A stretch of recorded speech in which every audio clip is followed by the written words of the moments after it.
Hello অভ্র। হ্যাঁ aunty, আপনি আমায় এতবার কল করেছিলেন, খুব জরুরি কোনো দরকার? আপনি আছেন কোথায়? ভালো আছেন তো? হ্যাঁ হ্যাঁ বাবা, আমি ভালো আছি। আমাকে নিয়ে চিন্তা করতে হবে না, আমি ডাক্তার কাকুর বাড়িতেই আছি। তাহলে ফড়িংকে ফোনে না পেয়ে আমাকে ফোন করেছিলেন? হ্যাঁ, আমি আসলে ফোন করেছিলাম এটা জানতে যে তোমাদের বাড়িতে সব কিছু ঠিকঠাক আছে তো। মানে ফড়িং তোমাকে কাল রাতে বাড়ি ফিরে নিশ্চয়ই সবটা বলেছে।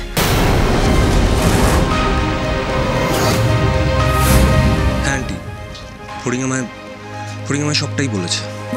আচ্ছা, ও এই নিয়ে অন্য কাউকে আর কিছু বলেনি তো? না আন্টি, এখনো কিছু বলেনি। তুমি ওকে একটু আটকেও বাবা, ও যেন এটা নিয়ে জল ঘোলা না করে, সেটা তুমি একটু দেখো। দেখো, তুমি যেভাবে বুঝেছো সেভাবে তো সবাই নাই বুঝতে পারে, বলো? তুমি বুঝতে পারছো তো আমি কি বলতে চাইছি? হ্যাঁ আন্টি, বুঝতে পারছি। তবে সত্যি কথা বলতে কি, আমিও ব্যাপারটা একটু ভালো করে আপনার কাছ থেকে জানতে চাই। ফড়িং এতদিন যে লড়াইটা লড়ছিল সেটা আমি বিশ্বাস করিনি, ওকে সাপোর্টও করিনি। কিন্তু এখন বুঝতে পারছি ফড়িং যা বলছিল সেটাই সত্যি। এখন থেকে আমিও ফড়িংয়ের পাশে থাকবো আন্টি। দেখুন আন্টি, ফড়িং যেমন আপনার মেয়ে, আমিও তো আপনার ছেলের মতো। আপনার সাথে যদি কোনো অন্যায় হয়ে থাকে আর ফড়িং যদি তার প্রতিকার করতে চায়, আমি ওর পাশে দাঁড়াবো আন্টি।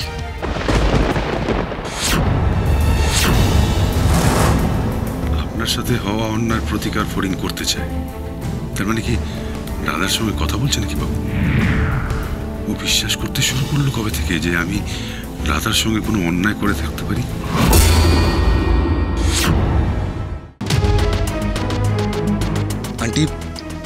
আন্টি, নির্মল মামা ছোটবেলা থেকে আমার আদর্শ ছিল। ফলে আমি যে নির্মল মামাকে প্রোটেক্ট করতে চাইবো সেটাই তো স্বাভাবিক। আমি সেটাই করে এসেছি এতদিন, ফড়িংয়ের কথা মানিনি। কিন্তু কাল যা শুনলাম তাতে আমার বিশ্বাসটা একদম নড়ে গেছে আন্টি।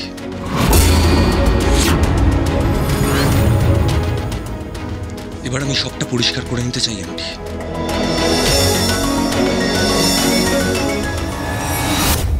রাধার সঙ্গে কথা বলছে এটা তো শিওর, কিন্তু বিশ্বাস নড়ে গেছে কেন বলছে? কালকে কি শুনেছে আমার সম্পর্কে কিছু? তাই তো বলছে মনে হচ্ছে। কে কি বলেছে ওকে? ফড়িং নাকি রাধা? আন্টি, আমি আর ফড়িং খুব তাড়াতাড়ি আপনার সঙ্গে দেখা করতে আসবো। আজকে বাড়িতে একটা কাজে একটু আটকে পড়েছি বলে আসতে পারলাম না। আপনি তো ডাক্তারবাবুর ওখানেই আছেন, আপনার সঙ্গে দেখা করে সরাসরি কথা বলবো। আর নতুন করে কি শুনবে অভ্র? ফড়িং তো সবই বলেছে বোধহয় তোমায়। না আন্টি, আমি ডিরেক্টলি আপনার কাছ থেকে শুনতে চাই নির্মল মামা কি কি অন্যায় করেছিল আপনার সঙ্গে। আমি জানি না অভ্র, আমি তোমার সামনে কতটা সহজ হতে পারবো, বা আদৌ তোমাকে আমি সবটা বলে উঠতে পারবো কিনা। তবে আমি চেষ্টা করব। কিন্তু তুমি আমাকে কথা দাও অভ্র যে তোমরা সবটা জানার পরে এমন কোনো পদক্ষেপ নেবে না যাতে আমার মেয়েটার জীবনটা নষ্ট হয়ে যায়। দেখো অভ্র, তুমি হয়তো জানো না যে আমাদের মেয়েদের কাছে শ্বশুরবাড়ির মূল্য কতটা। সেখান থেকে একবার তাড়িয়ে দিলে সমাজে আমাদের মতন মেয়েদের আর কোনো জায়গা হয় না। আমি এটা মানি না আন্টি, আমি চিরদিনই ফড়িংকেই অ্যাকসেপ্ট করব। আর কে কি করলো সেটা নিয়ে আপনি ভাববেন না। ওকে যদি কেউ বাড়ি থেকে বেরিয়েও যেতে বলে, আমি ফড়িংয়ের সঙ্গেই বেরিয়ে যাব। আন্টি, আমি যখন আপনার মেয়ের সঙ্গে আছি আপনার কোনো চিন্তা নেই। আমি শুধু কালকে নির্মল মামার ব্যাপারে যেটা শুনলাম সেটা যদি সত্যি হয় আমাকে এটা নিয়ে ভাবতে হবে আন্টি। কারণ নির্মল মামা আমার রিলেটিভ। আন্টি, আমার কোনো একটা রিলেটিভ এরকম একটা অন্যায় করবে আর বাড়ির কেউ সেটা জানবে না, এটা ঠিক নয় আন্টি। ফড়িংয়ের যা পাও না সেটা তোর পাওয়া উচিত। কি জেনেছে বাবু? আর ফড়িংই বা কি জেনেছে আমার ব্যাপারে? রাধাকে সব বলতে বলছে, সেই সবটা কি? ওরা কি জেনে গেছে ফড়িং আমার সন্তান? রাধা রাধা কি বলে ফেলেছে? বাবু কাল কেমন ভাবে একটা তাকিয়ে ছিল আমার দিকে, এই জন্যই নাকি? ও গড!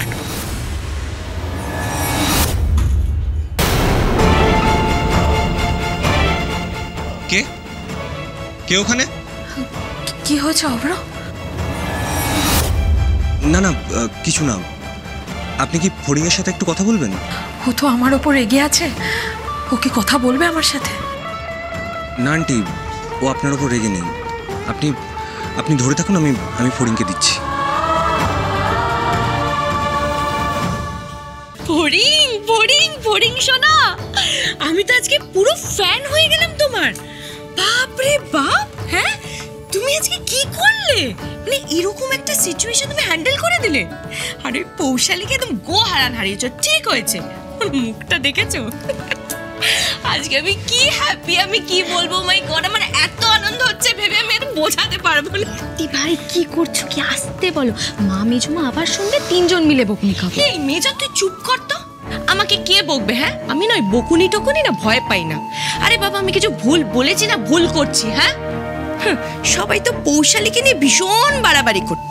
পৌশালী এই, পৌশালী ওই, খুব ভালো মেয়ে। আর আমাদের ফড়িংকে শুধু আন্ডার এস্টিমেট করত। এবার বুঝো, ওভার কনফিডেন্স না একদম ভালো না। ঠিক এই অবস্থা হয়। জয়টা জাস্ট মুখের কাছ থেকে এরকম ভাবে ছিনিয়ে নিতে হয়, যেরকম ফড়িং পৌশালীকে হারিয়ে দিল, তাই না? ফড়িং, তোমার মা ফোন করেছেন, তোমার সঙ্গে একটু কথা বলতে চান। বড় বৌদি, মেজ বৌদি, নিচে না ওই বেড়াতে যাওয়া নিয়ে ডিসকাশন হচ্ছে। কে যেন একটা বললো তোমাদের দেখলে একটু পাঠিয়ে দিতে। ও, কে বললো বলো তো? এই রে, সেটা তো এখন খেয়াল পড়ছে না। আসলে কি বলো তো, ওই কাজের একটা ফোন এসেছিল, তার মধ্যে বলে চলে গেল তো। আসলে তোমাদের ঘরে হয়তো দেখতে পাইনি। আমাদের ফোনটা হয়ে গেলে আমরাও চলে আসছি। আচ্ছা, ফড়িং আসছি। হ্যাঁ মেজো, চ চ। হ্যাঁ বলতে চল। হ্যাঁ,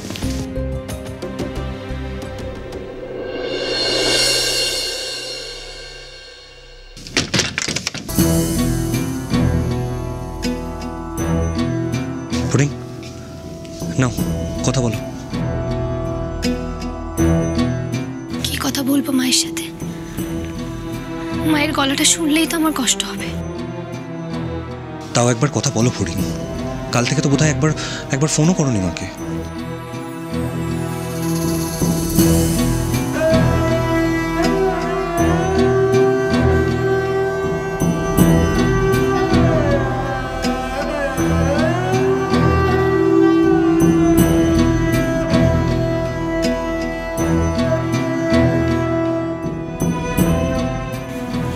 মা, ফড়িং,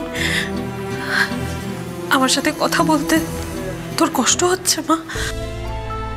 দেখ, কষ্ট পাস না। আমিও তো আমার নিজের জীবনের সব অতীত ভুলে গেছি বল। এখন আর কিচ্ছু মনে করি না, আর কষ্টও পাই না। তুইও ভুলে যা না, সব কিছু ভুলে যা। ভেবে নে না যে তোর বাবা সত্যি মরে গেছে।